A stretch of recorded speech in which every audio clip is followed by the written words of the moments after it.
Yanga Sports Club wakitoa shinikizo la viongozi wa TFF wajiuzuru kwa maana ya bodi ya ligi, Almas Kasongo CEO, katibu mkuu wa TFF Wilfred Kidao, na kupendekeza kwamba mchezo wa dabi utakuwepo lakini si kwa tarehe ya Juni 15 kama ambavyo imepangwa, kwa sababu pengine hawajiandaa au vipi. Lakini Yanga wana matakwa manne, mawili ndio wao nishayataja, jingine la kubadilisha muundo wa bodi ya ligi, lakini jingine ni kwamba wanachokitaka wenyewe ni au viongozi wajiuzuru ili wenyewe waweze kucheza.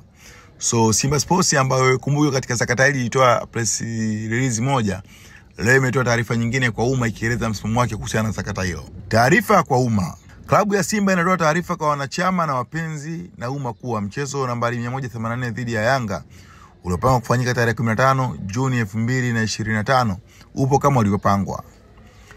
Tunawasihi mashabiki wasiadaike na kelele za mitaani. Wale ambao walinunua tiketi za mechi ya tarehe 8 March 2025 wazitunze kwa ajili ya matumizi ya mchezo huo, na wale ambao hawajanunua tiketi wajiandae kununua baada ya tangazo la bodi ya ligi. Twendeni tukaujaze uwanja wa Mkapa.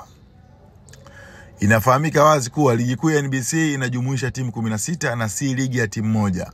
Kwa mujibu wa taratibu, kabla ya kuanza kwa msimu, vilabu vyote 16 ushiriki vikao na kutoa mapendekezo ya kuboresha kanuni na taratibu ili kuimarisha ligi yetu.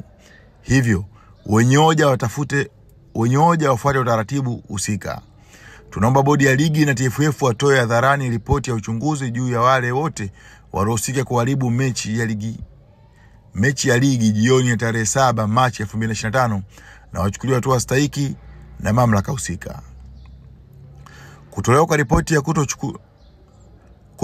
ripoti na kutochukuliwa hatua kwa wanaoendelea kuchochea ghasia ni sawa na kulinda uharamia katika mpira ambao unatia dosari mafanikio yaliyopo katika tasnia ya mpira wa miguu nchini kwa sasa.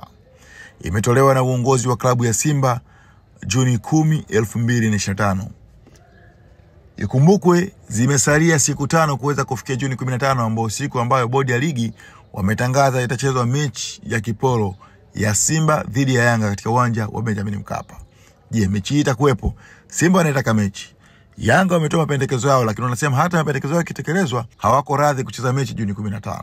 Nini maoni yako kuhusiana na hilo? Usiache kuniandikia comment yako hapo chini. Hapa ni TV Sports Update. Mimi ni Ramadhani Juma.